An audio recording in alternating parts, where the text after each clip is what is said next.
Hello students, this is Dr. Sujata Magdum, Assistant Professor in Zoology, KTHM College, Nashik. Today, I'll be dealing with physico-chemical properties of water for TYPSC student for the subject Biological Chemistry, which is included in Chapter 1, that is Introduction to Biological Chemistry. Right? Now,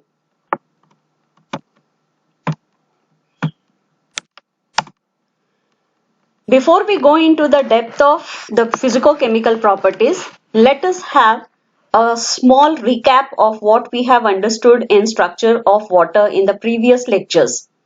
You know that a single water molecule is composed of one atom of oxygen and two atoms of hydrogen.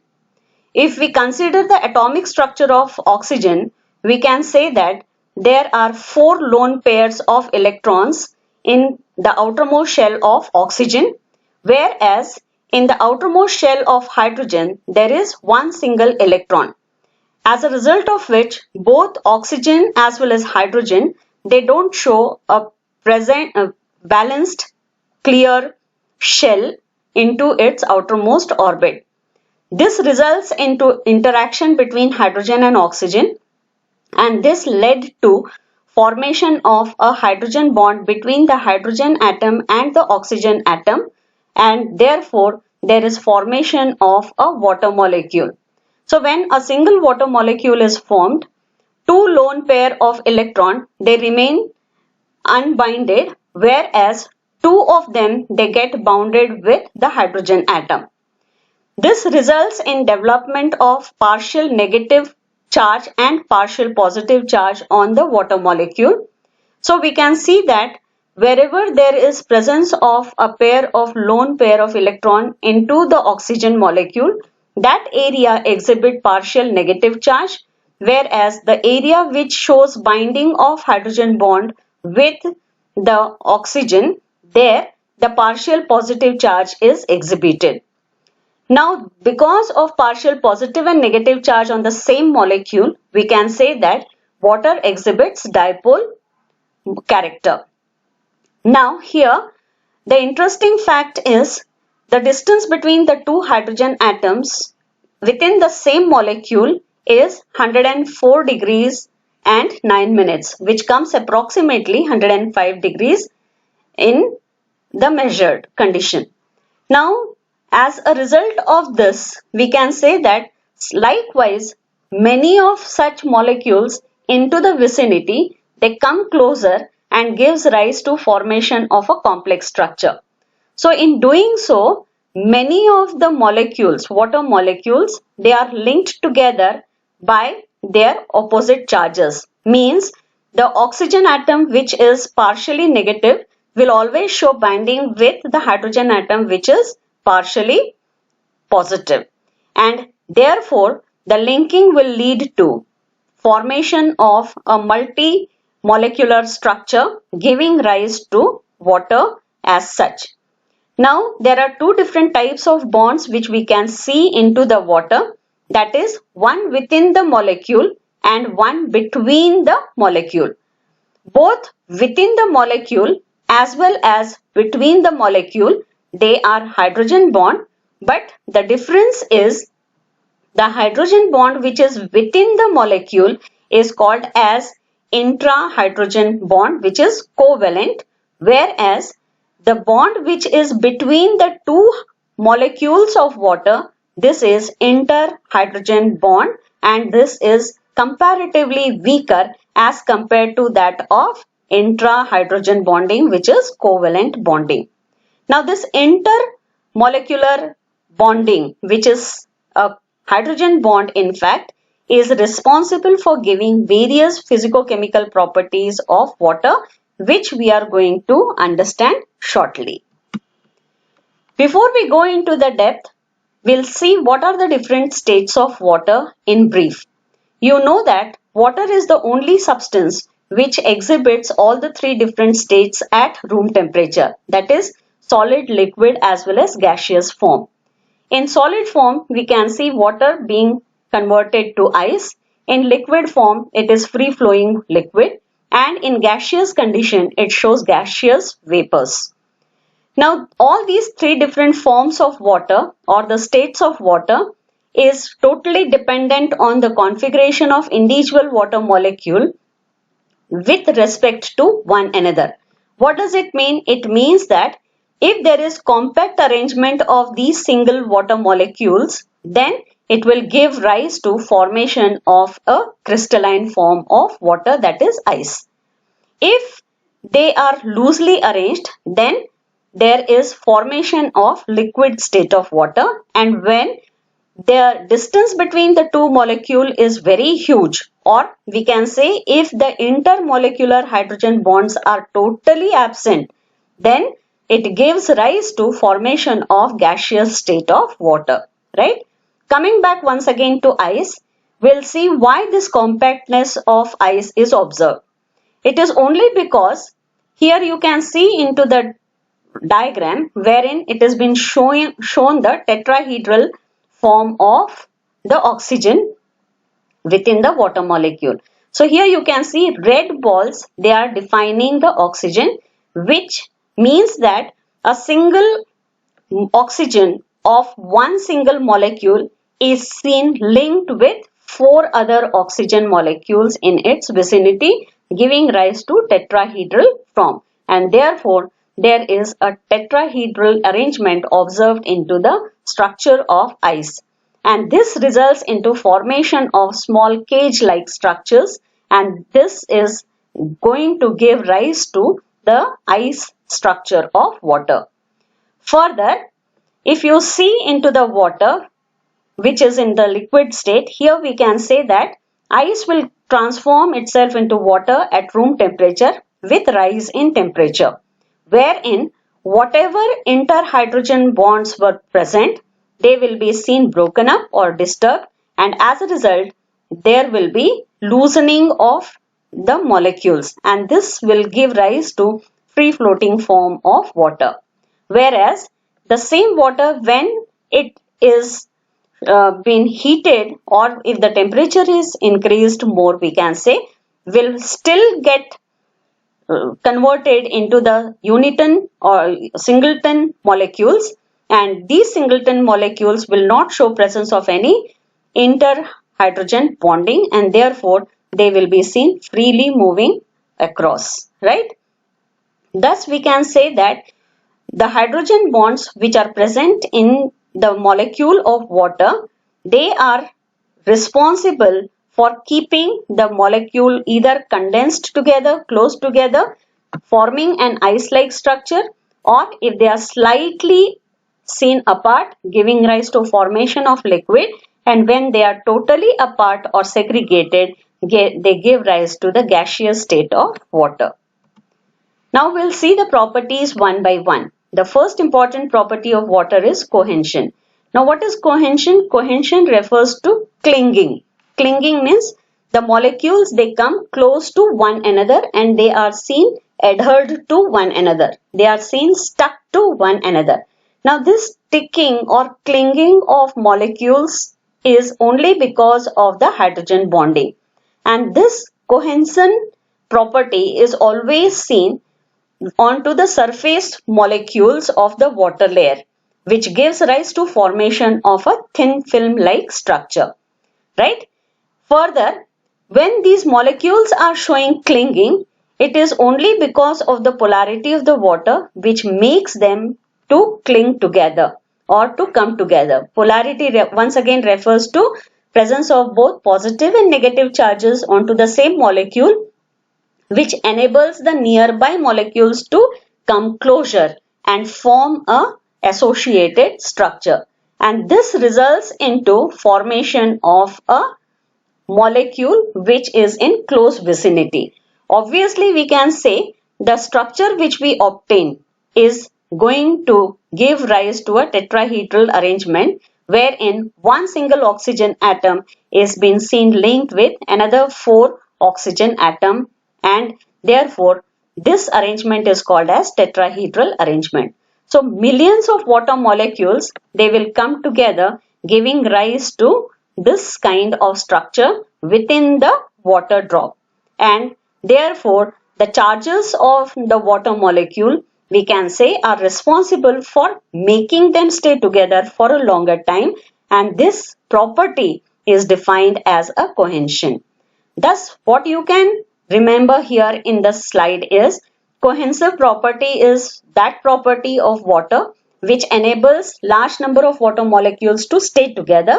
It is because of the polarity of the water molecule which enables the charged surfaces of the water molecule to stick together and results into formation of a thin film onto the surface, right? And this ability is defined as the cohesion, right? The next property is adhesion.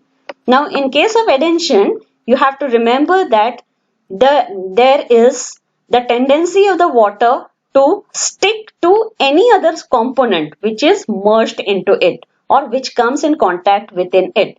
That means here into the diagram you can see a pin which is been in contact with the water molecule. So these red arrows, they are showing the contact of the water molecule to the pin. Now this property of the water molecule to get associated with the pin or the needle is because of its adhesion property, right? This adhesion property is therefore we can say is the ability of the water molecule to get attracted to any other substance. And once again, this attraction is because of the charges which are seen present into the water molecule as we have discussed earlier. So what is the significance of this property with reference to biological life? We can say that the bodily fluid, or the best example if I quote is of your blood. The blood which is seen flowing into the blood vessel, it keeps flowing because it is seen adhering to the walls of the blood vessel. So what exactly is adhering or is getting attached with the blood vessel is the plasma part of the blood which contains maximum amount of water.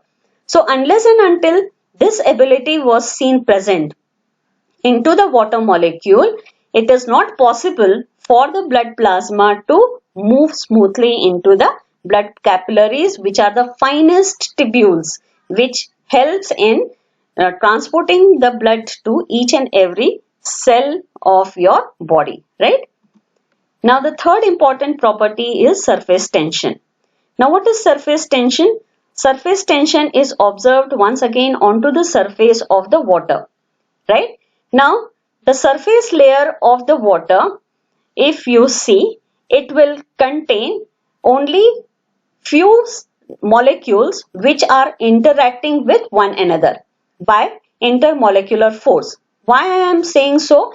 Because the upper part of the water molecule will be always seen in contact with the air, right?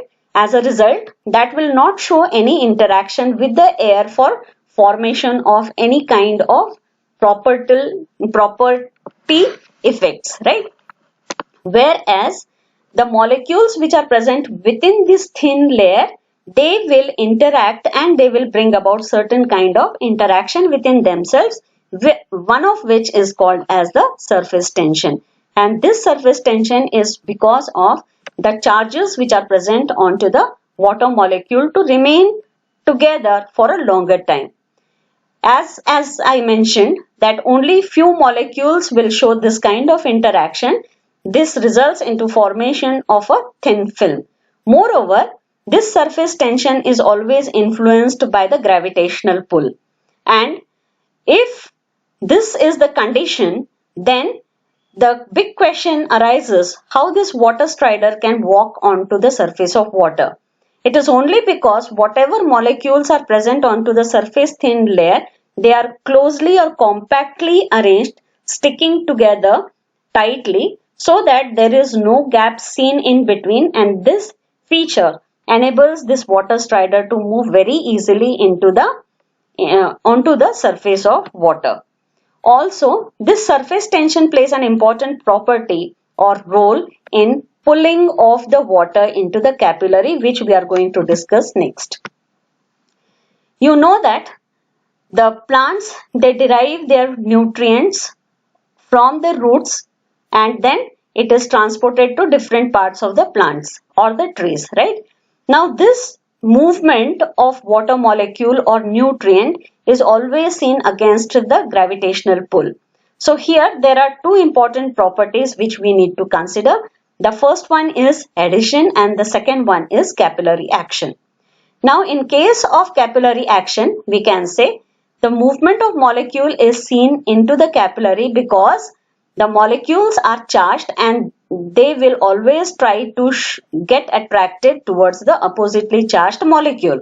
As a result of which the water molecules, they will be seen rising into the capillary, correct? Whereas adhesion, because the water molecule once it enters into the capillary, it will again interact with the charged surface of the capillary and therefore this interaction is defined as adhesion, which we have seen little earlier. Further, with reference to the physiology of plant, if I want to say, we can say that the wettable surfaces which are causing a film of water to be partially pulled away from other water molecule will enable its migration or movement from the lower surface towards the upper. And this is the only principle which helps us to understand how the roots of the plant, they help in providing the water and nutrient to various parts of the body. Similar is the case with the fluid which is circulating in your body. Even though you are standing erect, the water, it does not drops down. It still keeps moving into the upper region and even it reaches to the head region. The only reason is of the two important phenomena, that is adhesion and the capillary action. I hope it is clear. Now the next important property is viscosity. In case of viscosity, we need to understand what the term viscosity means. Viscosity refers to the measure of the liquid which resists its free movement or free flowing. Or in other words, we can say the substances will not very easily move.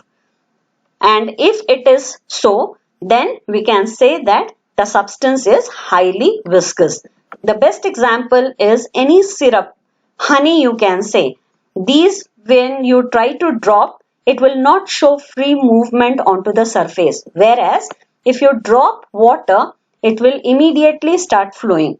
The reason is water is less viscous as compared to syrup or honey or oil, right? Next is solvency.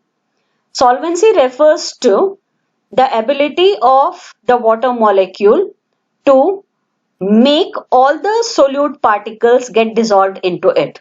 Therefore, we can say that water, it acts as a universal solvent. Or in other words, we can say if the solute is a liquid, then water is miscible. If this miscibility is observed, that means the two fluids, they are homogeneous in nature. They are intermingling very easily and therefore they form a homogeneous mixture. Now this property enables us to classify the substances as hydrophilic and hydrophobic. Hydrophilic are those substances which have the ability to get mingled with, mixed with the water. Whereas hydrophobic are those substances which do not get easily mixed with the water molecule. Or in other words, we can say all the hydrophilic substances, they should be polar in nature, whereas hydrophobic substances, they should be non-polar in nature. The best example of hydrophilic substance is NaCl. You know that NaCl is made up of sodium and chloride ions, right? Now, when you dissolve sodium chloride in water, what is sodium chloride? Your common salt, you can say. When you dissolve into water, when you add it into water, it gets immediately dissolved. You cannot see the crystals of sodium chloride. What is the reason behind this? The reason is because sodium chloride is made up of sodium ions and chloride anions, then we can say that these sodium ions, they get surrounded, because it is positively charged, it will get surrounded with negatively charged oxygen molecule, whereas immediately the chloride ion which is negatively charged will get adhered with large number of hydrogen ions which are positively charged. Therefore, this way the two different molecules will be seen mingled together, giving rise to formation of a complete miscible substance or forming a homogeneous liquid, right?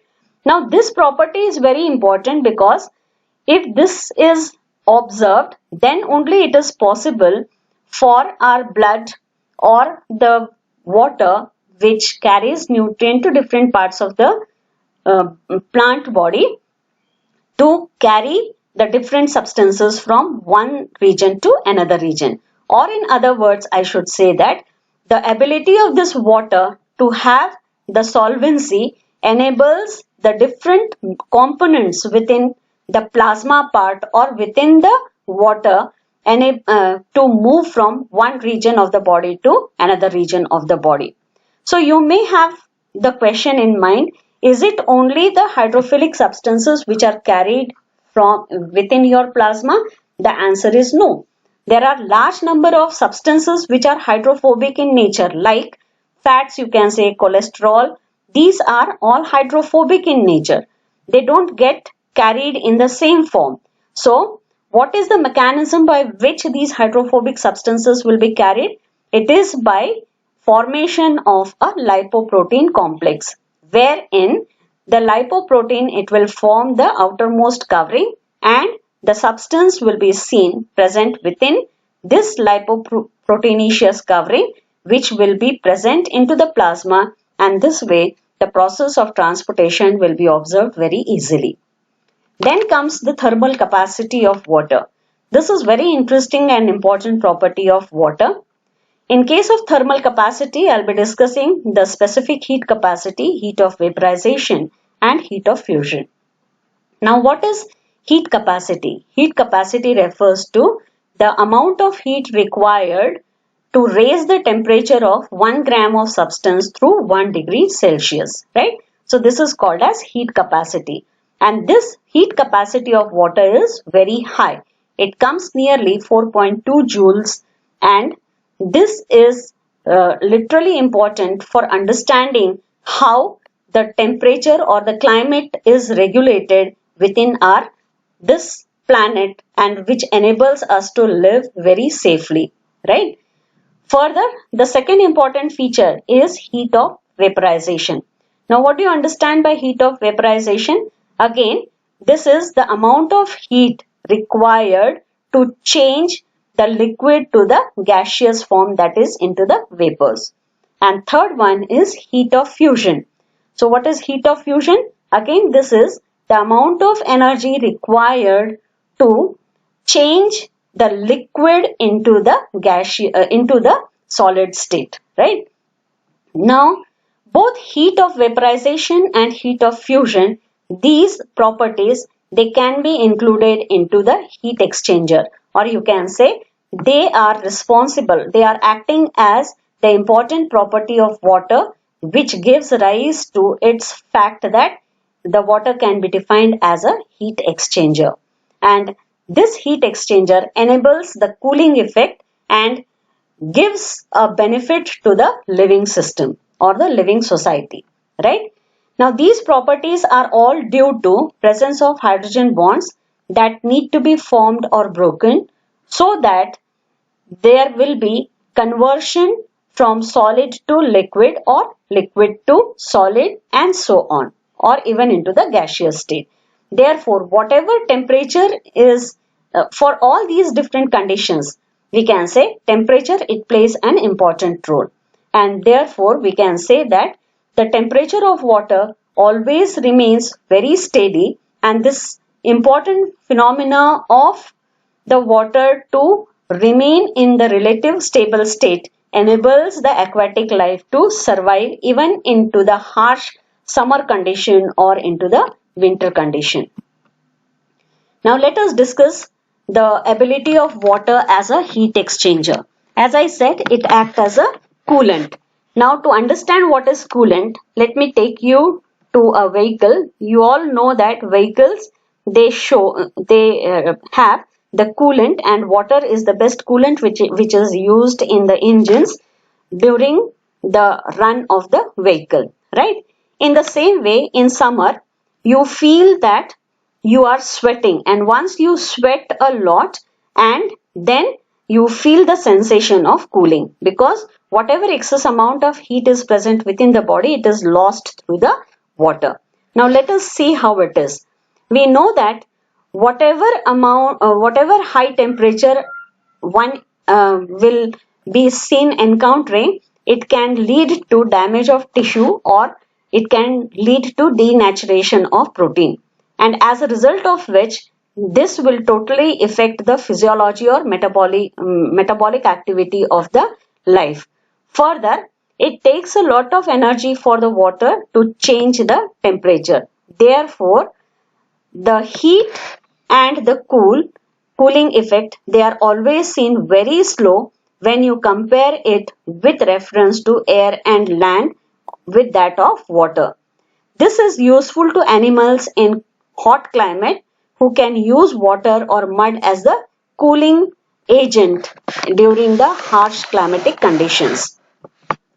This water, it evaporates, removes lot of energy from the system, and as a result, it gives the cooling sensation. That is what I just spoke with reference to summers when you feel very hot and you're sweating.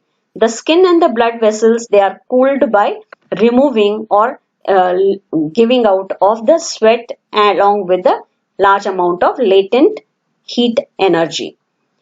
Water is consisting, I should say the body of any organism is consisting 70% of water, which includes blood, and because it has the ability to resist the change in the temperature, the cooler blood from one part of the body, it can be seen circulating to another part, and therefore this way the temperature within the body is maintained, and it helps in thermoregulation of the body, right?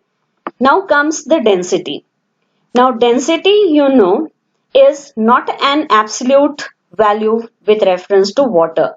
Now this is because we can say that at different levels with different change in temperature, the variation in the density can be observed. The maximum density of water at 4 degrees Celsius is observed as 1 gram per cubic centimeter. The density of water at 0 degrees is very less as compared to that of 4 degrees Celsius. This means that when water is heated from 0 degrees to 4 degrees, its volume will decrease because its density is getting increased. And this increase will be seen only till 4 degrees, and later on the density will decrease automatically, right?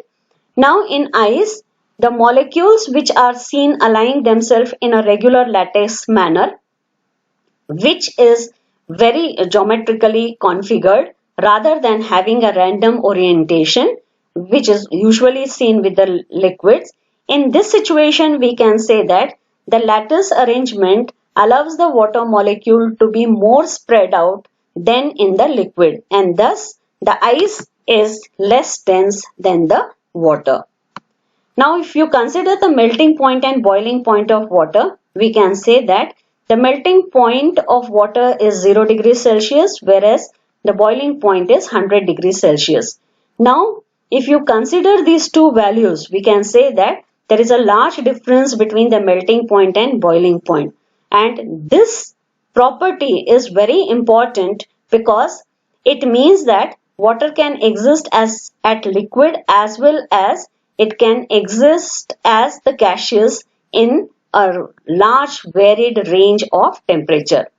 Now this is achieved only because the water, it shows a high specific capacity.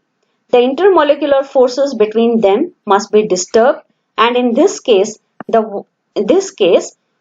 these forces are much more stronger than the hydrogen bond, and so lot of energy is needed just to break these bonds before these bonds can start making up, and this enables them to have a very high boiling point.